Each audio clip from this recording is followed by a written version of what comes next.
welcome to Sensor Noise. Sensor Noise's cool 2026 season.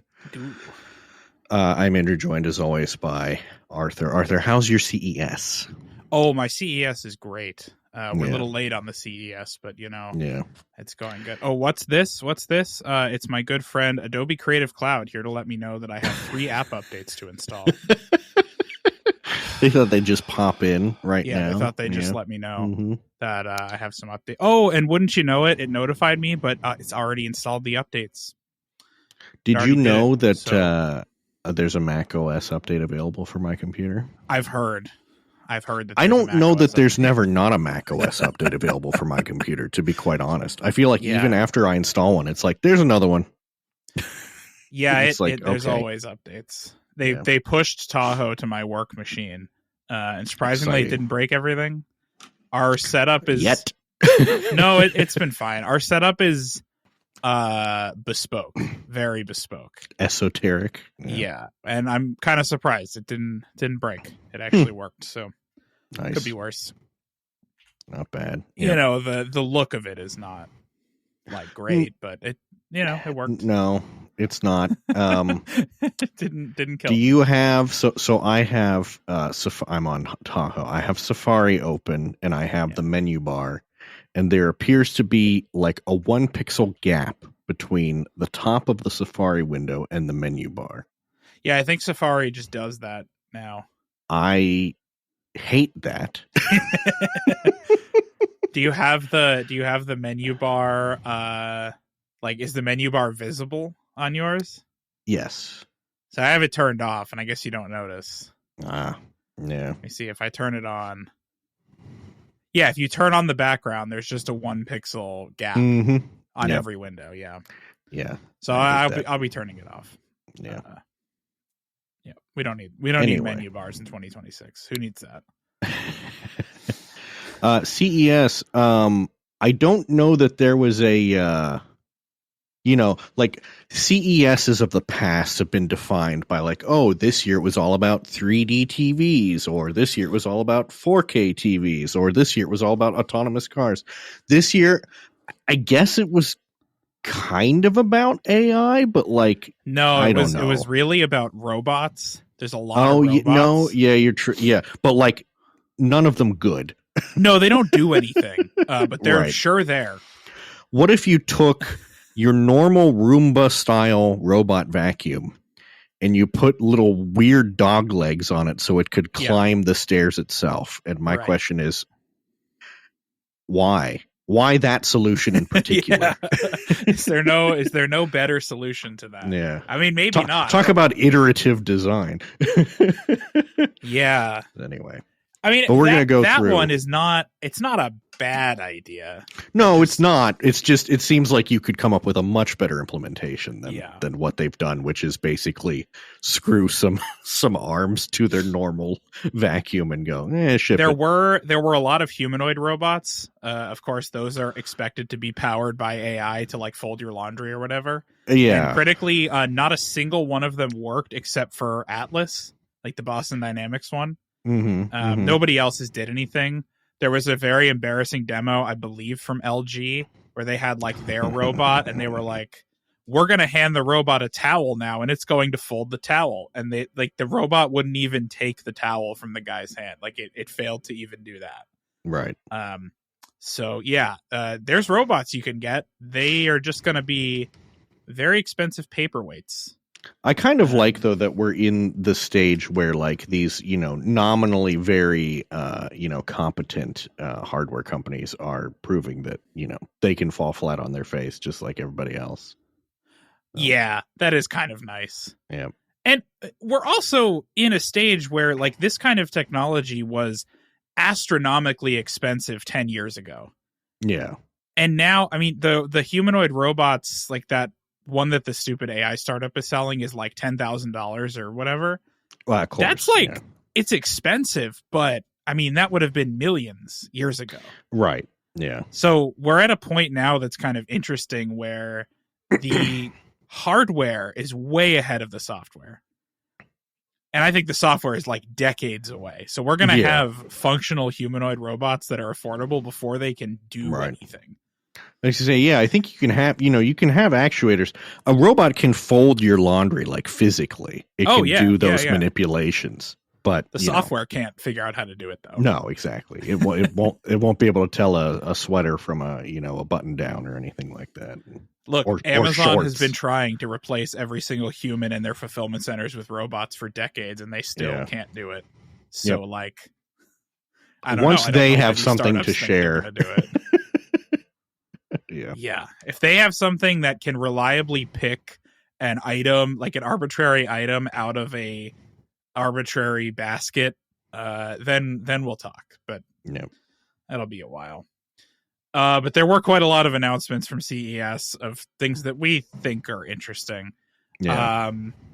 In Monitor Corner, interesting, not necessarily synonymous with good here, or will ever come out. To be clear, we have no idea if any of these things will ever ship. Right.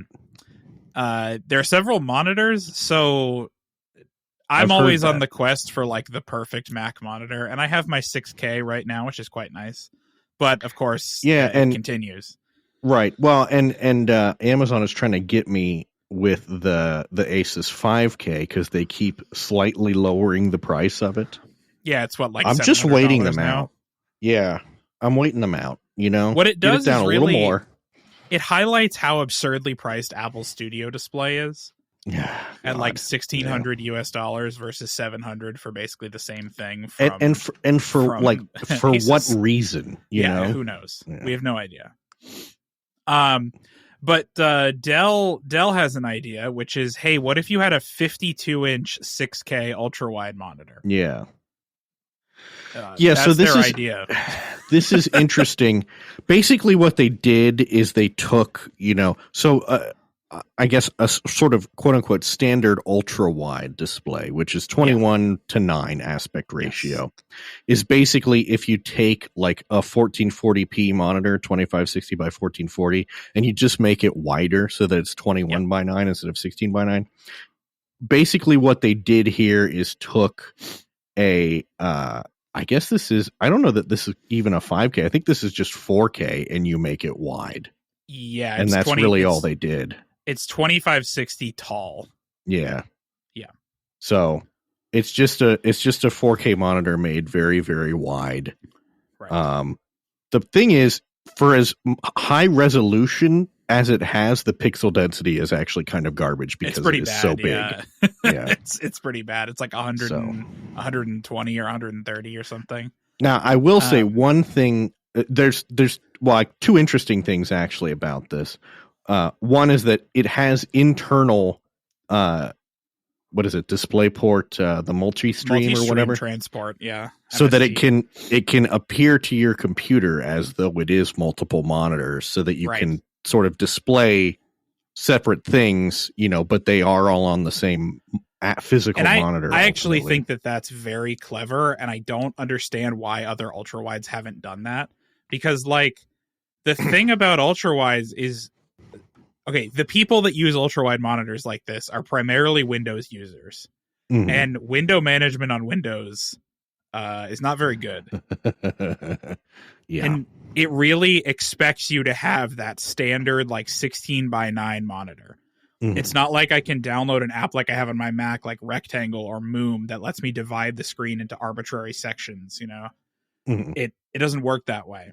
But if I was able to just tell the computer, okay, this is 2 monitors, treat it like 2 monitors. Now I can use just like the built-in screen snapping and stuff in Windows to organize stuff. Yep. And that's pretty good. Yeah. The other thing that Dell has been doing with its monitors, which I like, is that they've basically been integrating docking station type functionality. Yep. Where they have, not only do they have built-in USB ports, they have a lot of built-in USB ports, and they have like an Ethernet port. Yeah, on this case, it's Ethernet. Yeah, and then the other thing is that they've figured out the like front/bottom mounted USB ports. Yes. Where, in the past they've been sort of on the bottom, but you can't really see them or whatever. This and some other monitors that I've from Dell that we've actually gotten at work lately have where you basically push in this little thing and the USB ports pop down, but they're facing you so that it is much more convenient. Because I don't know if you've ever tried to plug in a USB cable to a bottom facing, USB port on a monitor. Why? My monitor has 2 bottom facing USB ports. And it sucks. Yeah. It's no good. Yeah.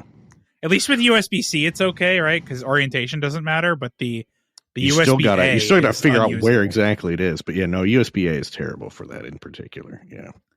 This 52-inch monitor has a rather ridiculous amount of USB-C ports. Yeah, it's kind of crazy. It has, what is this? 5 USB-A and 4 USB-C as well. Yeah. That's nice. And it's you can connect it via Thunderbolt 4 so that you get all that bandwidth. So, and it'll charge at 140 watts. It'll charge your laptop. Now, I think you're only getting 1 gigabit on the Ethernet, but I mean, you got to remember that like the person they're selling this to is like the office worker. Yeah, this is like they're hoping people deploy this in offices as like this is for your monitors, you buy this thing. Yeah, you have the Bloomberg terminal up on this. Right? Yes, exactly. That's the this is your day trading monitor. So they are upping the ante though. Their previous giant ultra wide was a 5K ultra wide from 2024, and that was only 40 inches. So, by the way, price of this monitor just shy of $3,000, $2,899. Which, to be fair, it is very color accurate, and you're buying 2 color accurate monitors plus a docking station. This is not a like a Dell basic tier. This is an ultra sharp, which means that the display quality is very, very good. So, and it should be noted also 120 hertz refresh rate. Apple, you can do that. What a concept! By the way, what a concept! Yeah. Related, Asus has new OLED monitors. They have 27-inch OLED monitors, and the reason that these are interesting is not necessarily because they're monitors, but they have a new way of doing OLEDs. So you know how OLEDs traditionally the pixel arrangement is kind of this like pentile shape, like it's a weird shape. Yes. We're starting just now, to do OLEDs with regular RGB striped orientation. What a concept. So we're doing that now, where now it's like a traditional monitor, so it makes text look a lot better, and it removes a lot of the color fringing that you get on text with OLED. Well, I don't know if you remember back in 2011 or whatever, when pen tile matrix displays were all the rage for Android smartphones. Oh, yeah. And they looked like hot garbage.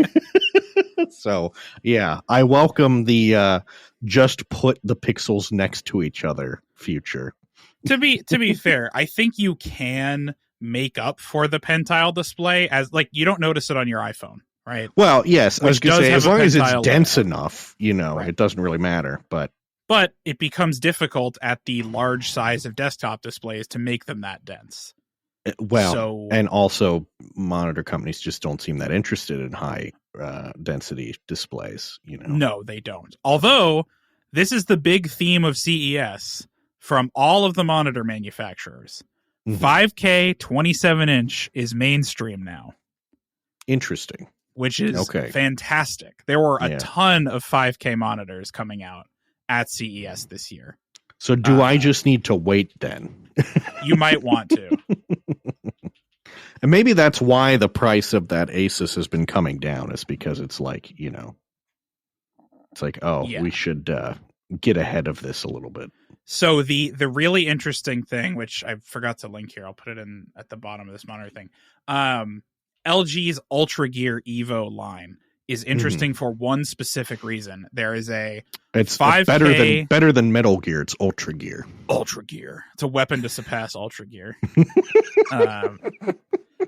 The thing that makes this interesting is there is a 27-inch 5K mini LED panel in their Ultra Gear here, which seems perfect for a studio display.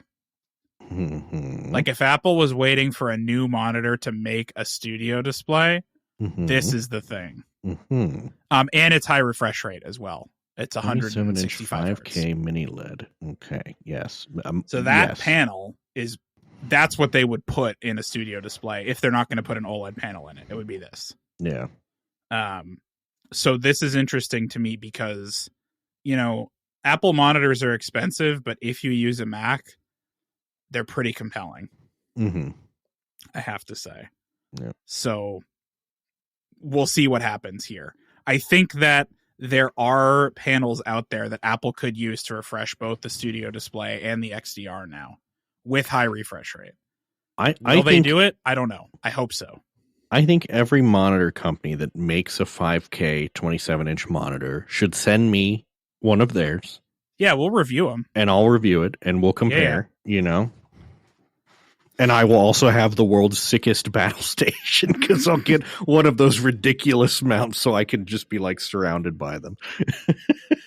Yeah, I mean, depending on how this goes, another valid option for Mac users might be this LG 4K 240 hertz striped OLED 27-inch panel. Mm-hmm. That might be okay too. Right, 4K at 27 is not ideal for Mac, but it's tolerable. Right. So that might be okay. It's because that's what I'm dailying is 27-inch 4K. It's good. But I mean, it's better. 27-inch 4K QD OLED with the striped subpixel layout. That'd be pretty good.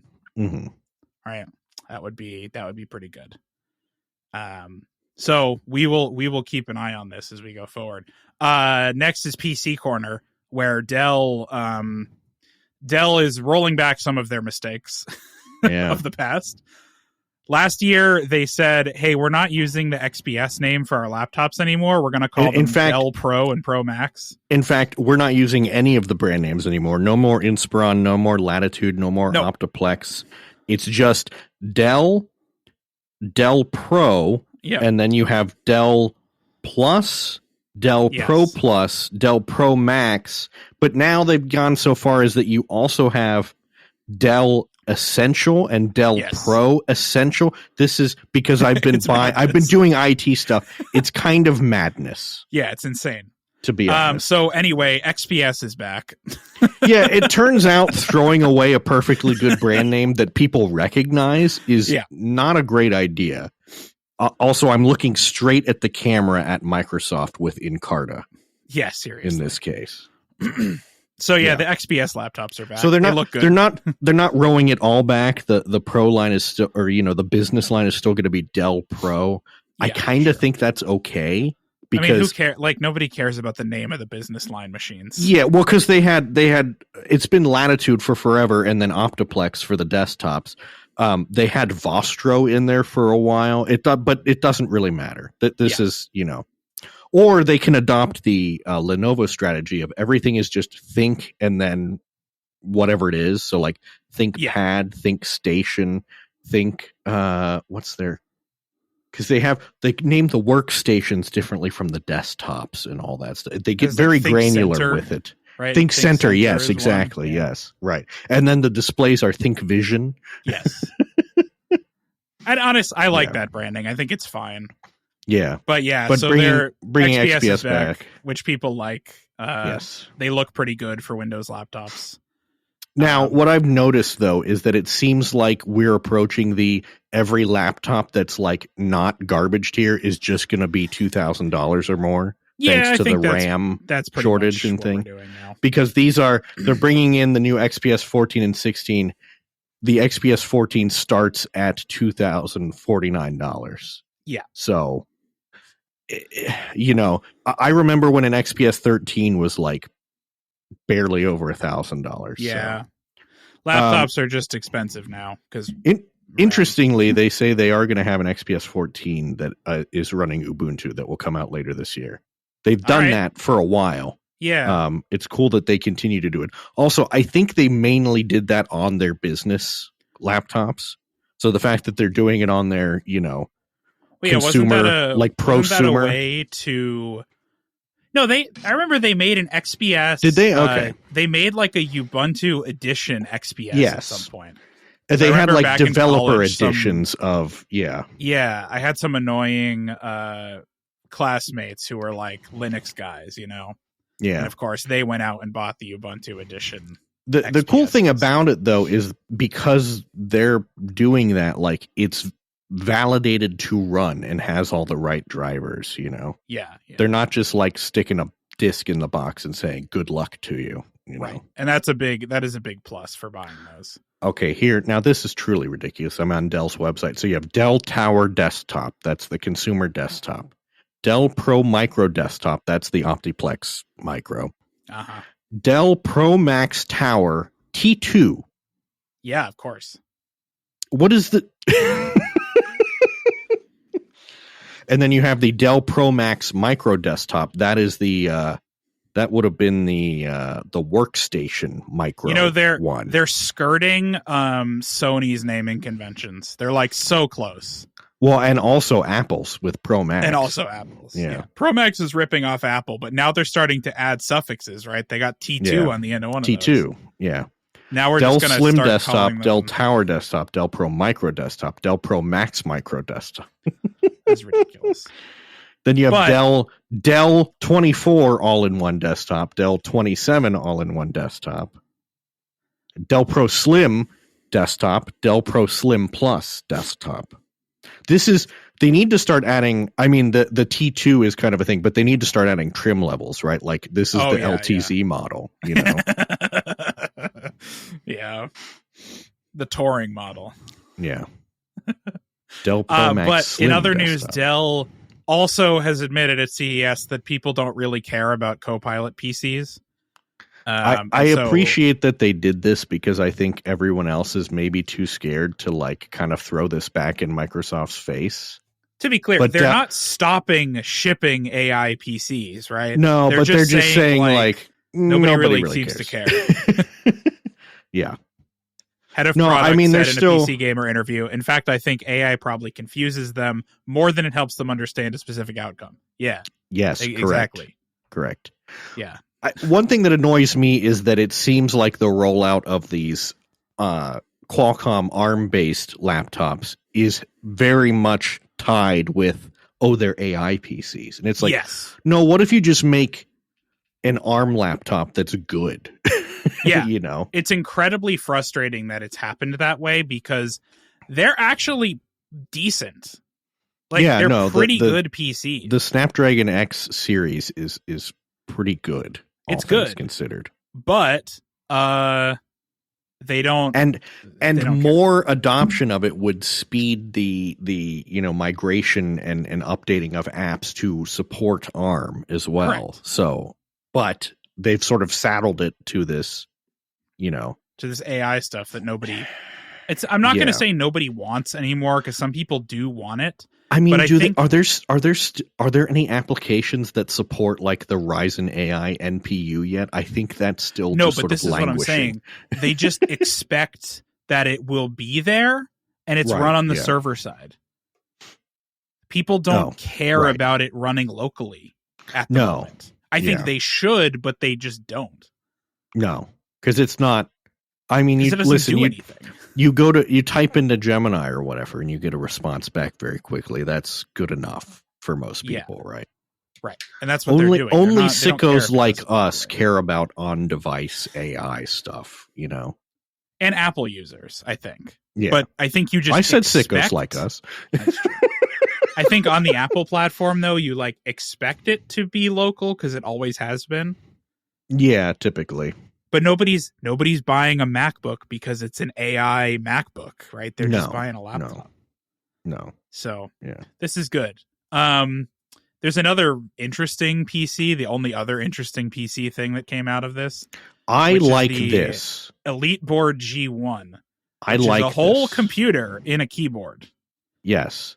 They sort of HB has basically gone the sort of Raspberry Pi 400/500 route. It's basically the same thing. It's a keyboard, and in the bottom of it is the entire computer. I find this really appealing, and I can't quite explain why.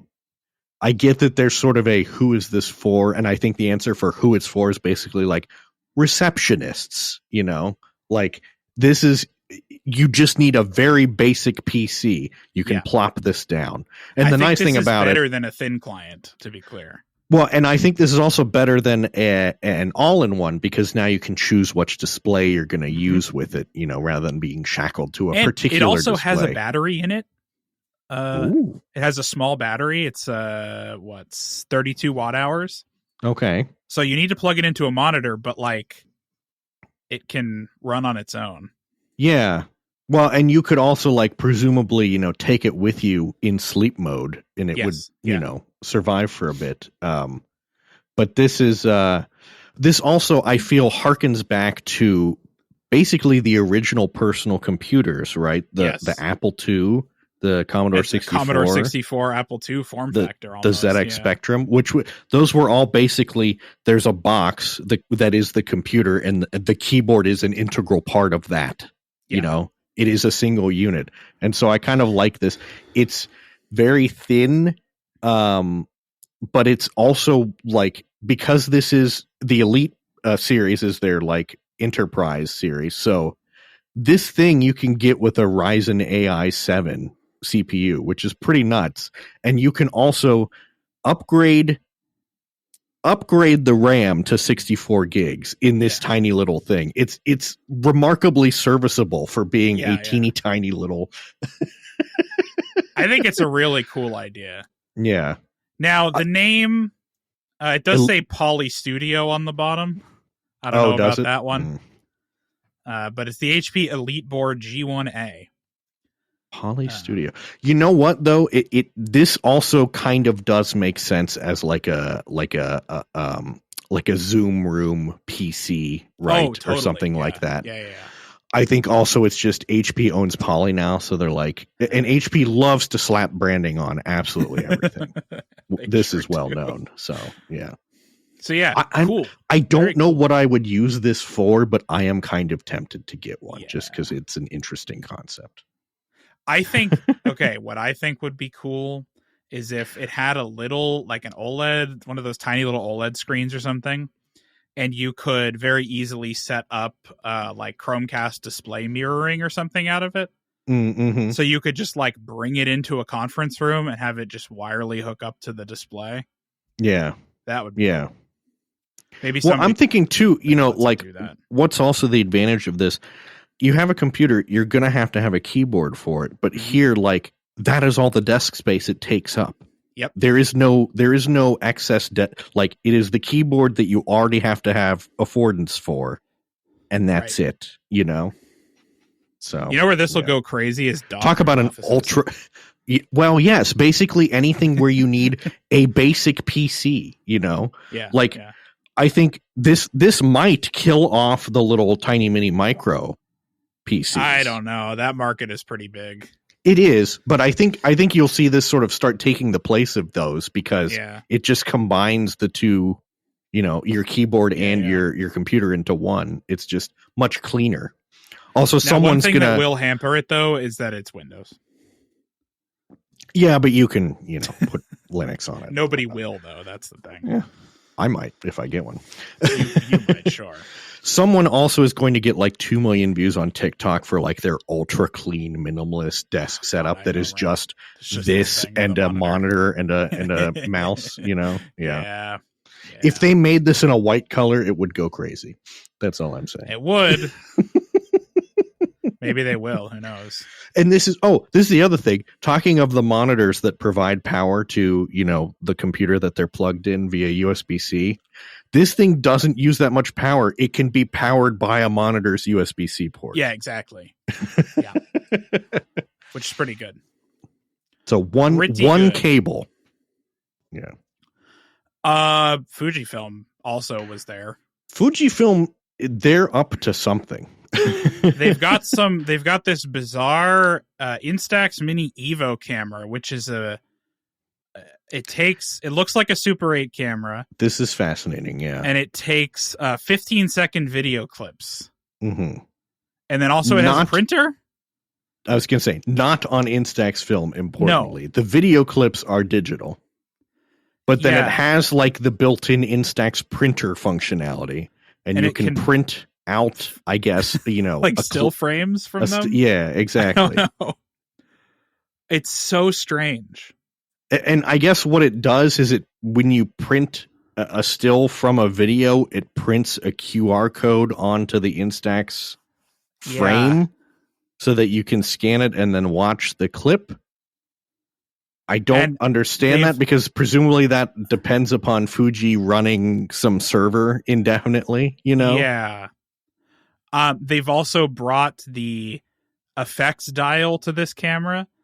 Okay, and by that, I mean, you can select from vintage effects from 10 decades. Oh, okay. So look at the dial. It says 1930, 1940, 1950. So you can... Yeah. That's the filter. Doc Brown designed this. Yeah, right. It's so bizarre. It's very strange. Oh, and it also adds distinctive sound characteristics, so it messes with your audio as well. And some of them even play some of them play sound effects. This is so like bizarre, it's almost charming, I feel like, It's very confusing to me, but it's like, good on them. But what is it? How much is this? This has got to be not cheap, I'm assuming. Have they even announced it? Let's see if they've put a price up somewhere. Fuji Instax Mini Evo. Let's see a price on their website. What about B&H?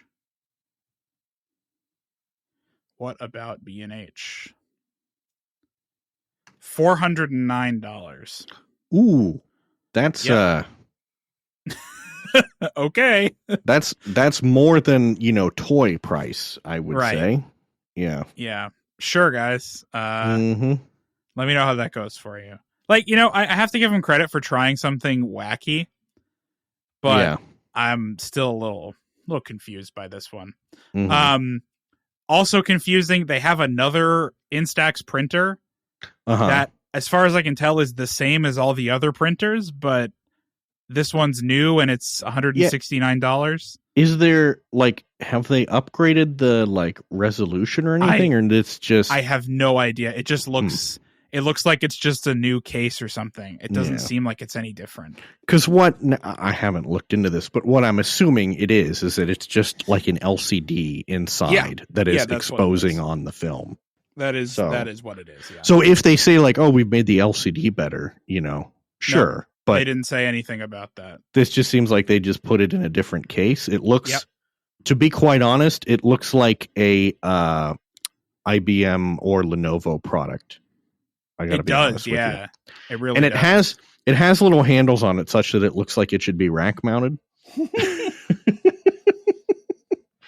It's curious. I like the aesthetic, but but I don't need it.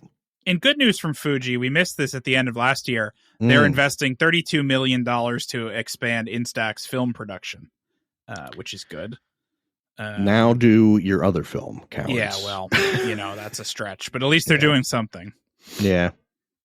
It still remains 50% of their overall imaging business, so I get it. Which is kind of wild. Yeah. But I guess why they'd invest. It's it's a consumable, but it's the most expensive kind of consumable they sell because it's, you get 10 frames and a pack is like $10. So, yeah. But top comment says, wouldn't mind if they expanded the size of them. And I have to agree. Make a bigger version. Yeah. But there's one thing that's not going so well for Fuji, which seems to be the X half, which is now available as part of an XT5 kit. They will give you a X half for free. Includes free gift. Oh my. So are we sure this isn't just like a mistake or something? Someone clicked the wrong thing, but I don't know, but it's not looking good.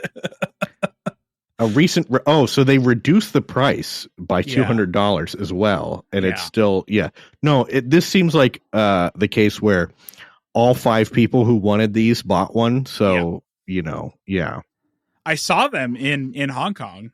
They were less expensive than here, but I don't think anyone was buying them there either. No, yeah. It's probably good you didn't pick up a bunch to scalp because you would have just been stuck. They're also releasing a China exclusive special edition. I which saw is this. all white for some reason. Not interesting. I don't think that's going to fix the sales I don't problems think either. That's worth a shot, I guess. Yeah. I don't know that people who want. I don't know that there's anybody out there who's like, well, if they just made a white one, I would pull the trigger. You know, I don't think that's happening, guys. Yeah, I'm not really sure about that one. What else we got? We got Insta360 has a new webcam, which I may get. So I have an Insta360 Link, the original one, as my webcam, and it's quite good. So they got a new one. I have actually, I got for work. Insta360 makes a Bluetooth speakerphone now, or wireless speakerphone. Oh, do they? It's called the Insta360 Wave. It is very goofy because it rises up when you power it on, and it unveils a little tiny LCD display. And then when you shut it off again, it collapses back down. But what I've heard is that the sound quality is pretty good. But the cool, nifty feature of the Wave is that you can pop off a little cover on the top of it, and you can stick a Link 2 on there. Really? And it will be looking around at people based on where the sound comes from. Huh. And this has unsettled my coworkers greatly, but it's very funny. but as a result, you like put this in a room? Exactly, yes. Yeah. Well, and also this has, because it's sort of a column, right? Yeah. It would be prone to falling over.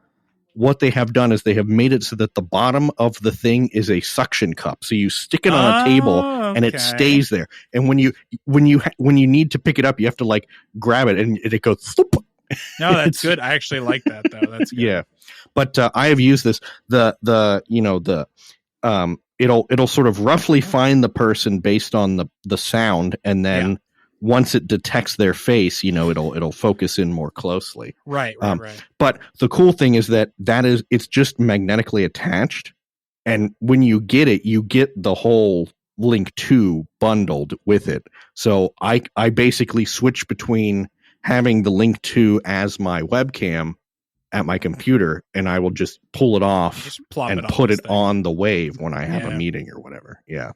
That's cool. And this, I will say, this seems much better than other solutions like the quote unquote meeting owl, which has like a 360 cam that it sort of, manipulates to like just spin a camera around, instead of trying to do all this image. We have the Logitech ones for Teams. They are not very good.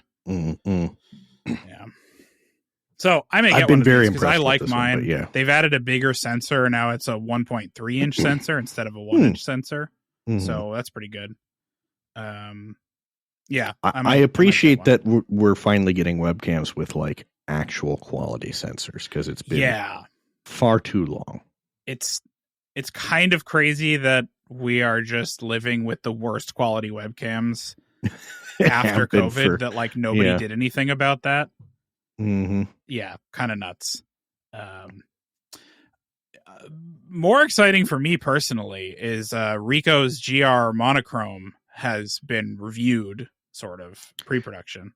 Yes, and but it seems we're lurching closer to production. Yeah, we are, and it looks good. So it's a GR4, but they took the color filter off, right? And they replaced the ND filter with a red filter. Okay, yeah, makes sense.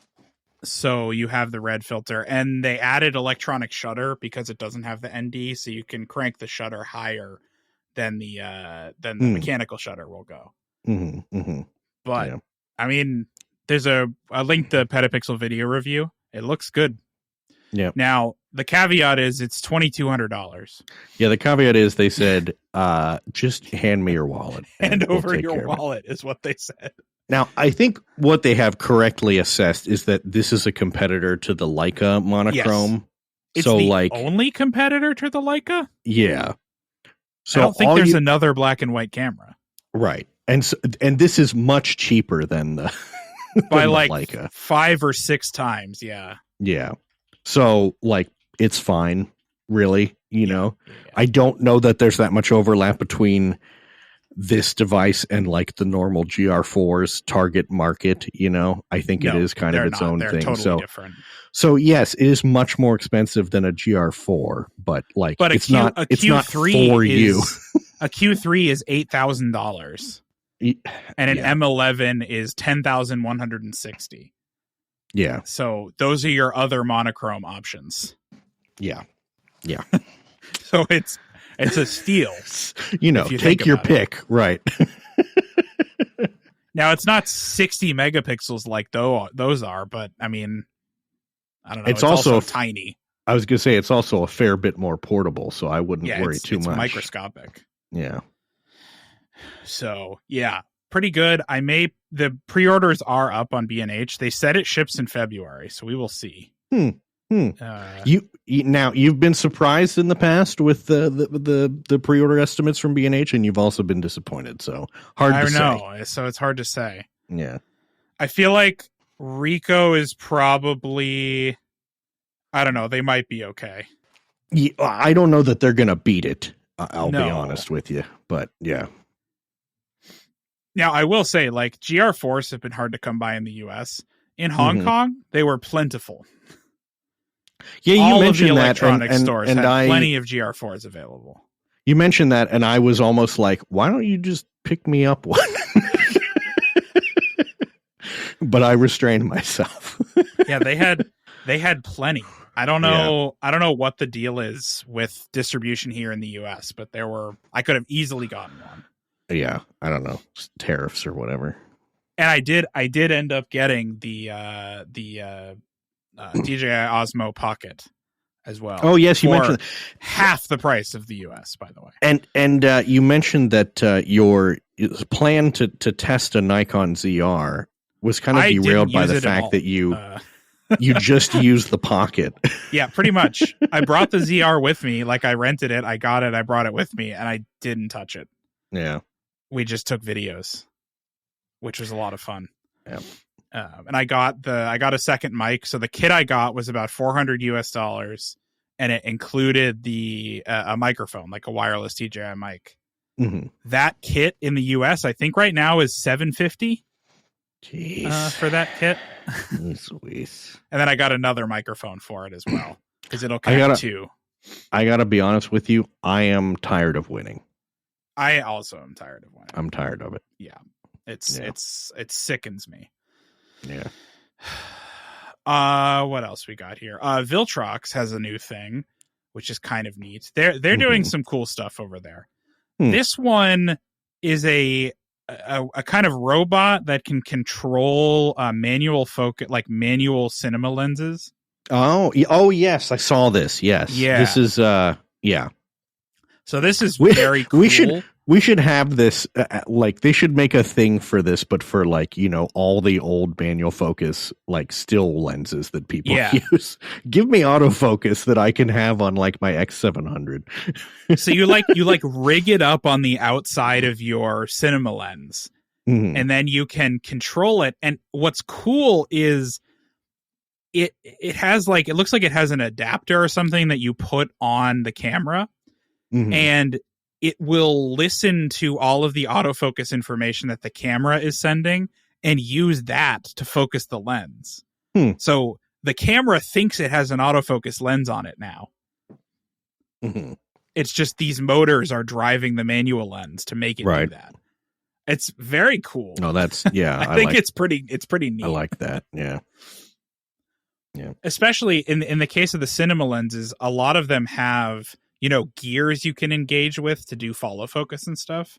So it makes a lot of sense for cinema lenses where photo lenses don't generally have those. So they can do it. But it's kind of pricey. It's like $1,000 for the kit with 3 motors. But I mean, but if you're cinema lenses, I mean, I was gonna say if you're doing cinema lenses, you know, that's probably a reasonable price. So yeah. It apparently also will even work with the Sony AI autofocus, subject detection, tracking, that kind of stuff. It'll do all that. as well, which is very cool. So this is a neat device. I like this thing a lot. Oh boy.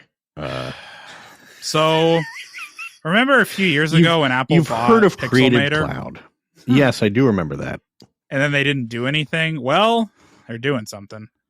They sure are. Apple said, "Hey, we can have a Creative Cloud too," and it's called Creator Studio. Didn't they used to have something like this? Yeah. I mean, iWork and iLife, and then there was the bundle you'd get with. I was just saying, like Final Logic. Cut Studio, right? Yeah, and Final Cut Studio was kind of similar. Yeah. So basically, what if instead of buying the software, you paid a subscription for it? That's great idea. Yeah, groundbreaking idea. Though this is once credit, again, Apple is dipping their toes in like the professional creative software ecosystem. They'll leave their foot in the pool for maybe a year or two, and then they'll be like, "Nah." To be fair, okay. They are bringing Pixelmator Pro to iPad, which is very nice. So that's not so bad. iPads are just computers now, anyway. So right, but you didn't have you only had Photomator on there, right? It didn't have Pixelmator Pro. So they're bringing full Pixelmator Pro to iPad, which is they should consider bringing something called Mac OS to iPad. They should. They may not have heard of it though. They could maybe they can bring back the the like ring silent switch, but it just switches you between iPad OS and Mac OS. Just like a Samsung. Which Dex. one do I? Yeah, exactly. Yeah, really the change is there's new icons which are not great, but whatever. I don't really care that much about them. I want to see the brief for these icons. Who thought this was a good idea? Yeah, I don't know. Did they let an intern design them? Just go to Louis Mantia and be like, please sort us out. Hey, look, we had our creative differences over that iTunes icon, but maybe you can come in here and fix these. Now more than ever, we need your help. But really the thing that I think is interesting is you can still purchase on Mac Final Cut, Pixelmator, Logic, Motion Compressor, and Mainstage. You can still purchase those one time on the Mac App Store. Yes. They will continue to be available and will continue to be updated. But what they will be lacking is some of the AI-based features that they're saying will come someday.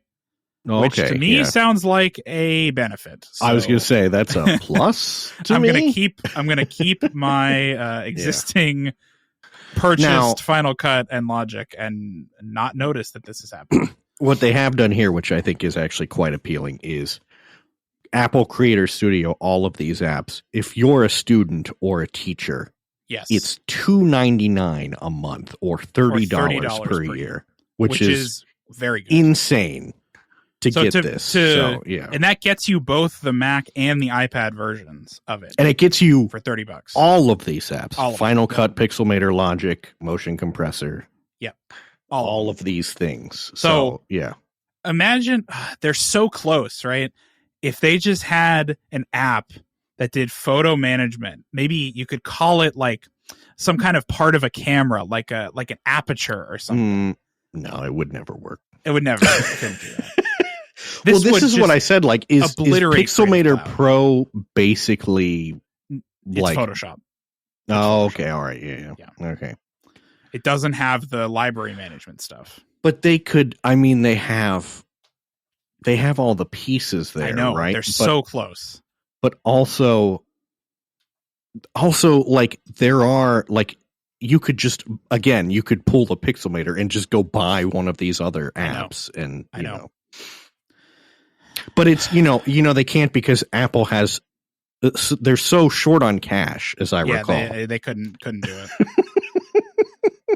Couldn't be done. Yeah. But for $30 a year, I mean, what it used to cost the student copy of Final Cut, Logic, and Motion and all that stuff was $300 one time. Which is I mean a good deal, but also like frankly out of reach of a lot of students. It's a lot, yeah. But $30 a year is way more. $30 a year is I mean that's what that's not even 3 Chipotle burritos at this point. So, It's you know, not even 2 in San Francisco. Well, that's my condolences to you. It's very cheap. And even for not students, it's $129 a year, which is like, what, 2 months of Creative Cloud?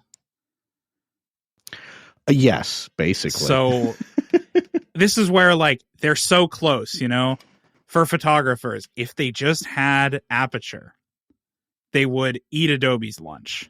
Truly. Because Pixelmator Pro is very good. Yeah. It's very good. We use it for the artwork for this show. Mm-hmm. And I use it for like quick photo edits all the time. It's perfectly competent. It does everything you want. They're just missing that photo editing, like photo library management stuff. And maybe it'll come. I don't know. Yeah. This does give them the room to put it somewhere if they brought that app back. Yeah. To put it another way, $29 a year, that's about 10% of the price of a 16 gigabyte stick of RAM. That's true. So I was actually look at it that way. I was cleaning out my desk drawers at work, and I came across I had upgraded something at some point to a 32 gig match set, and I had the 16 gig set in my drawer, and I was like, this is probably the most expensive thing in this drawer. Like, I'm going to hold on to this. Suddenly it's worth a lot more. Yeah, brother. We're here now in the what are we doing here corner. So Dreamy, which is a Chinese company that makes vacuums. So chopped. Dreamy's decided that they should make action cameras. It's I sort of appreciate the I guess like hubris of it, where it's like, what should we tackle next? Action cameras? Right. Which you would think is not that big of a market, right? But yeah. I guess it is.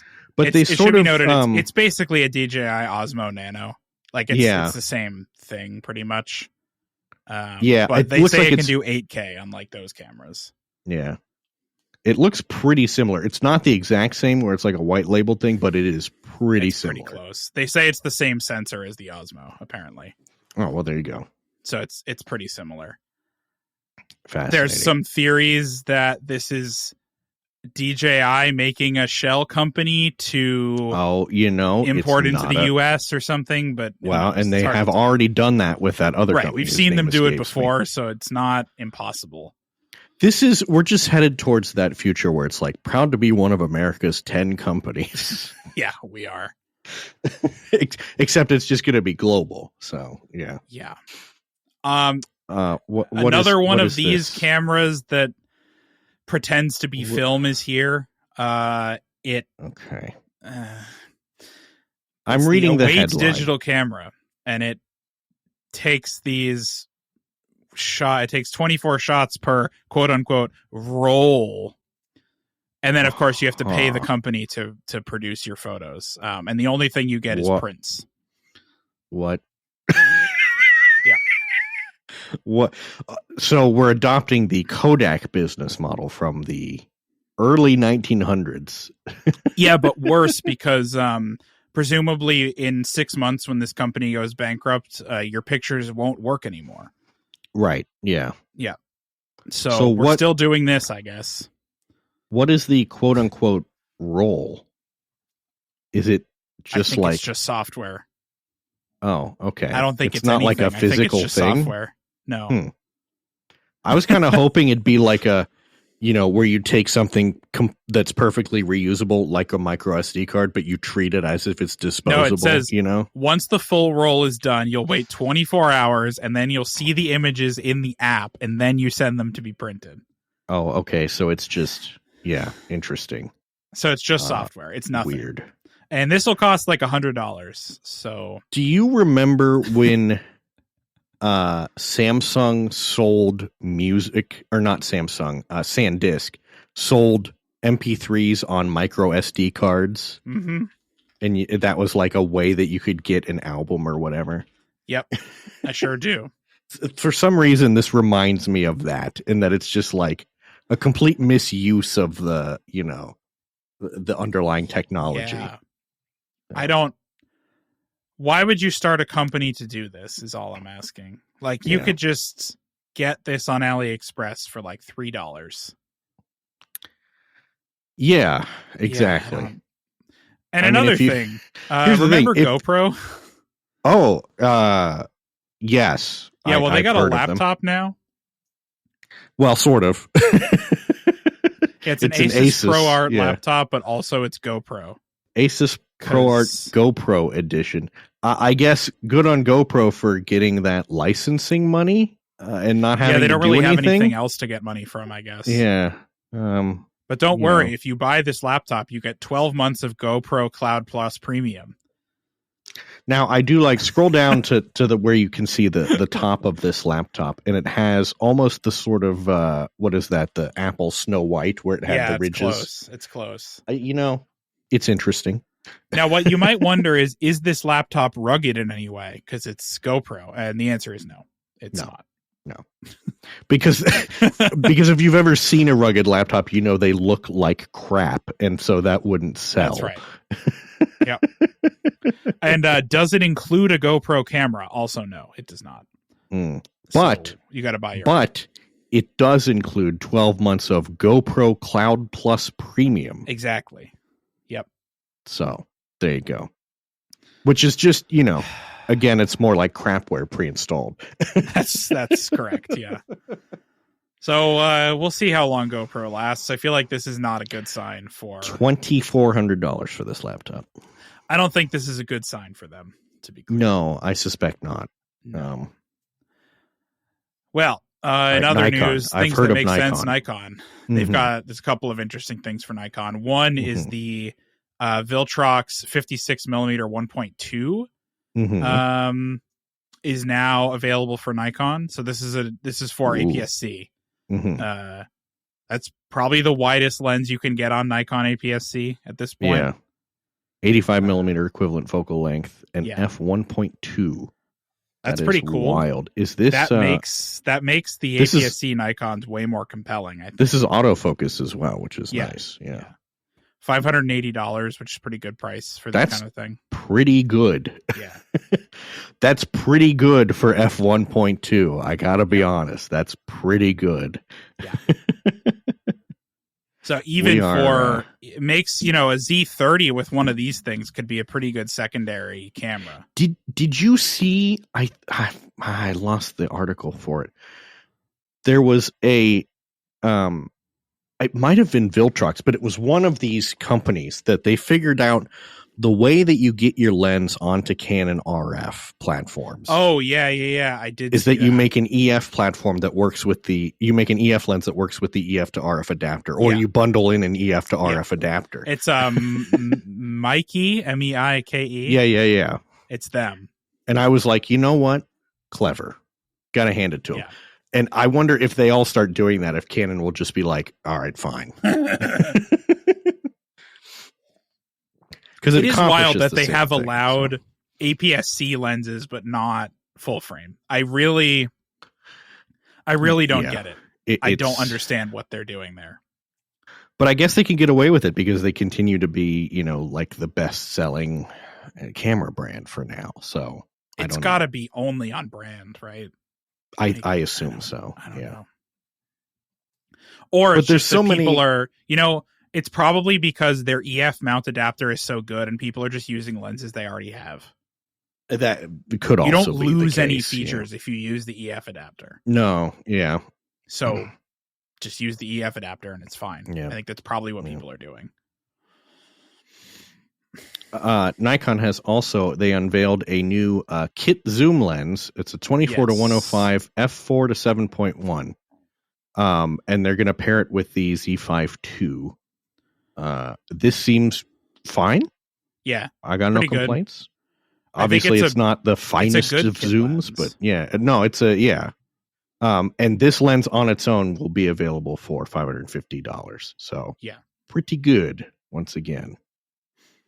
I still wish they were able to make shorter kit lenses. I know it's hard optically, but it sticks out a lot. It does, yes. I wish there was a way to make it not do that somehow. Yeah. Because I tried at one point. They should just make it like a older tripod where it like expands out a whole bunch, but then collapses really, really tiny. What was the old one? It was the 24 to 120 f4, right? They had that one as a kit a while ago. Yes, that sounds right. I rented that one at one point, and it was a good lens, but it was super long, like really large. Yeah, and that always kind of was just, it was not ideal. Mm-hmm. But hey, I mean, this is a good option for like a zoom lens that covers pretty much everything you would need except for the very far, kind of stuff. So yeah. Now this is good. I mean, you can buy a Z5 II in this lens and you'll be set for a while, right? Yeah, so, for real. Yeah. Now Think Tank is here with backpacks as well. I've heard that they make those. I've heard, that is kind of their thing. Yeah. And through my travels this year, I have determined that I do not like hard-sided like camera cubes with the little Velcro dividers. Yeah, they're not great. Well, and also, like, I don't know about you, but having to adjust the little Velcro dividers is such a pain. Yeah, it sucks. Everything about it sucks. Because every time you're like, oh, I got to bring a different setup. Now you have to adjust everything. Yeah, right. And no, I wanted to change it, but I didn't bring all of my dividers with me. Yeah. Right, that's no good. Like, I could really use an extra divider here, but I did not bring them with me because why would I do that? You know? So Think Tank has a new one that's called the Shapeshifter. And their insert X-Files theme here.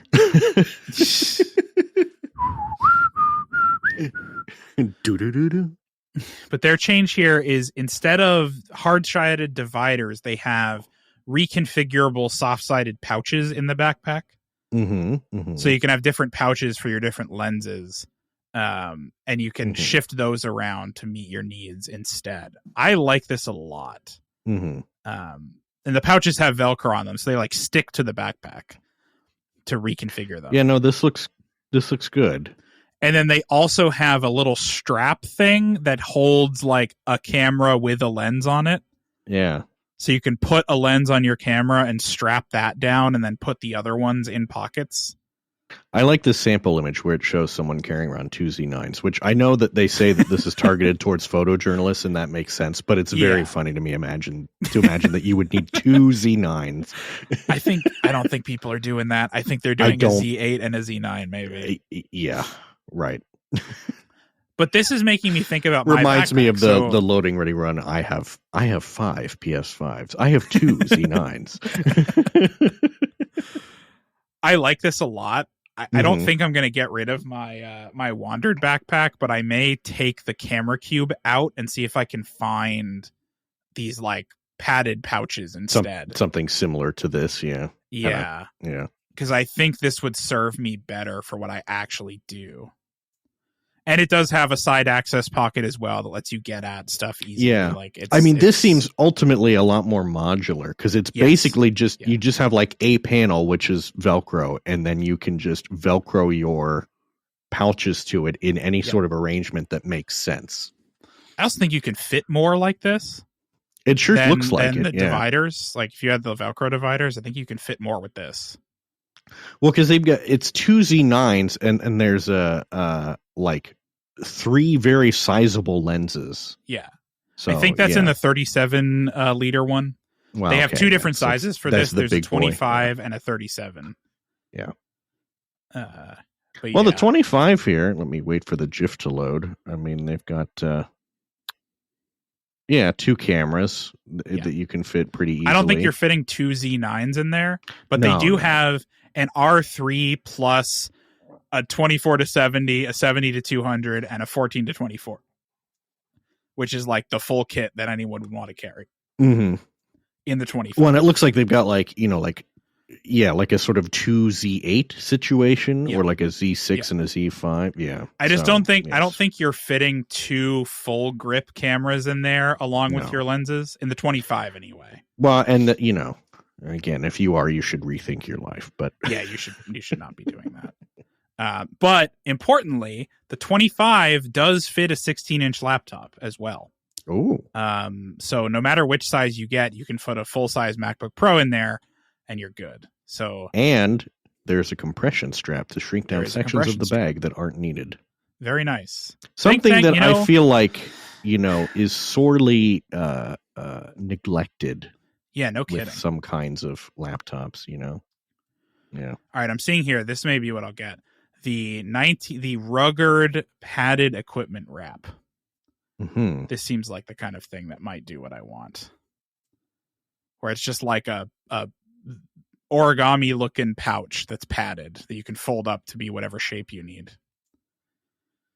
Maybe get some of those for my lenses.